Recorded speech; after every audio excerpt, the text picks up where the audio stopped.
नमस्कार, आप देख रहे हैं 7 टीवी भारत। बीजेपी के 45 साल के इतिहास में कभी अध्यक्ष पद के लिए मुकाबला नहीं हुआ। हमेशा सर्वसम्मति से नाम तय किया गया। औपचारिक प्रक्रिया जरूर होती है, सदस्यता अभियान, फिर मंडल, जिला, क्षेत्र और राज्य स्तर के चुनाव, लेकिन शीर्ष पद पर पहुंचते पहुंचते मतभेद गायब हो जाते हैं। डिफरेंस की राजनीति से सहमति की राजनीति तक कैसे बदला बीजेपी का चरित्र, आज हम इस वीडियो में आपको बताने जा रहे हैं, ताकि आप बीजेपी के काम करने के पैटर्न को समझ सके। वीडियो में आगे बढ़ने से पहले वीडियो को लाइक करें, शेयर करें और 7 टीवी भारत के चैनल को सब्सक्राइब करें। दुनिया की सबसे बड़ी राजनीतिक पार्टी भारतीय जनता पार्टी को नया राष्ट्रीय अध्यक्ष मिल गया है। नितिन नवीन को इस अहम जिम्मेदारी के लिए चुना गया है और वे पार्टी के अब तक के सबसे युवा अध्यक्ष हैं। इसके लिए उन्हें बधाई। नवीन का उभार इस बात का संकेत है कि बीजेपी आज भी ऐसे कार्यकर्ताओं को आगे बढ़ाती है जो चुपचाप काम करते हैं और नतीजे देते हैं। लेकिन हैरानी की बात यह रही कि उस पार्टी में जहां पंचायत से लेकर नगर निगम तक के टिकट के लिए कड़ा मुकाबला होता है, राष्ट्रीय अध्यक्ष पद के लिए कोई मुकाबला ही नहीं हुआ। अध्यक्ष पद के लिए दाखिल हुई सभी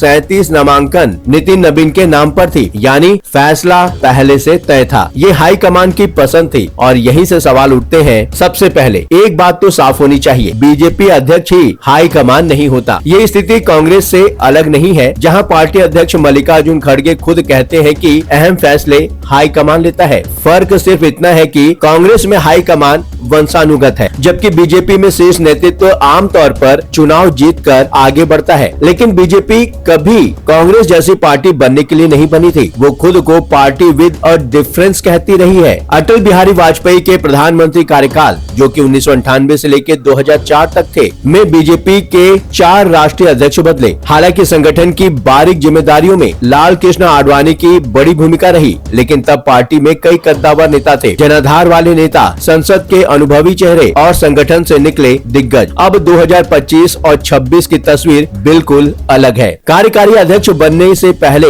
नितिन नवीन का नाम बिहार और छत्तीसगढ़ से बाहर बहुत कम लोगों ने सुना था। यहाँ तक कि बिहार बीजेपी के कई वरिष्ठ नेता भी इस फैसले से चौंक गए। नवीन का उभार गलत नहीं है। छत्तीसगढ़ में विधानसभा चुनाव और फिर 2024 के लोकसभा चुनाव में उनकी भूमिका प्रभावशाली रही। वे कायस्थ समुदाय से आते हैं, जिसकी बिहार की ओबीसी प्रधान राजनीति में हिस्सेदारी महज 1% के आसपास है। ये बीजेपी की दीर्घकालीन सामाजिक इंजीनियरिंग का हिस्सा भी हो सकता है, और ये भी कि संगठन में फैसले अब ऊपर से नीचे तय होते हैं। बीजेपी के 45 साल के इतिहास में कभी अध्यक्ष पद के लिए मुकाबला नहीं हुआ। हमेशा सर्वसम्मति से नाम तय किया गया। औपचारिक प्रक्रिया जरूर होती है, जैसे सदस्यता अभियान, फिर मंडल, जिला, क्षेत्र और राज्य स्तर के चुनाव, लेकिन शीर्ष पद पर पहुँचते पहुँचते मतभेद गायब हो जाते हैं। पार्टी विद अ डिफरेंस, यानी अहमियत रखने वाली पार्टी में अब कोई डिफरेंस नहीं बचा है। अब जो है वो परंपरा, प्रतिष्ठा और अनुशासन। फिर सवाल उठता है कि अगर मुकाबला होना ही नहीं है तो नामांकन और वापसी की तारीखें क्यों होती हैं? जवाब शायद यही है कि भारत में लोकतंत्र में प्रक्रिया निभाना भी एक रस्म, एक परंपरा है। जैसे नरेंद्र मोदी को प्रधानमंत्री बनने से पहले संसदीय दल का नेता चुना जाना जरूरी होता है। राज्यों में मुख्यमंत्री चुनने की भी यही औपचारिकता बार बार दोहराई जाती है। नतीजा पहले से तय होता है, लेकिन प्रक्रिया निभाई जाती है, क्योंकि यही परंपरा है। क्षेत्रीय और पारिवारिक दलों से आंतरिक लोकतंत्र की उम्मीद करना शायद बेमानी हो, लेकिन जब बीजेपी और कांग्रेस जैसी राष्ट्रीय पार्टियों में भी वास्तविक आंतरिक लोकतंत्र न हो तो यह चिंता का विषय है। 2022 में शशि थरूर ने कांग्रेस को मजबूर किया कि वह 20 साल बाद अध्यक्ष पद के लिए चुनाव कराए। नतीजा तय था, फिर भी एक चुनाव हुआ। थरूर की टीम ने उस चुनाव में भी खामियों की ओर इशारा किया, लेकिन कम से कम एक औपचारिक लोकतांत्रिक अभ्यास तो